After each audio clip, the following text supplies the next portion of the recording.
अगर आप भी खांसी से परेशान हैं तो ये उपाय ज़रूर अपनाएं। हल्दी का दूध। हल्दी में करक्यूमिन होता है जिसमें शक्तिशाली एंटीसेप्टिक और एंटी इन्फ्लामेटरी गुण होते हैं। आधा से 1 चम्मच अगर आप हल्दी गर्म दूध में मिलाकर पिएंगे तो वो आपके लिए काफ़ी फायदेमंद रहेगा। नमक और पानी। नमक के गरारे करने से आपकी खांसी शांत होती है और गले को आराम मिलता है।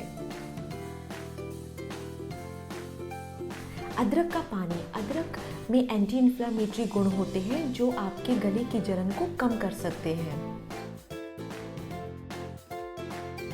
तुलसी के पत्ते। तुलसी के पत्ते में एंटीबैक्टीरियल गुण होते हैं, तो कुछ तुलसी के पत्तों को उबालें और उसे चाय की तरह गरम गरम पिएं।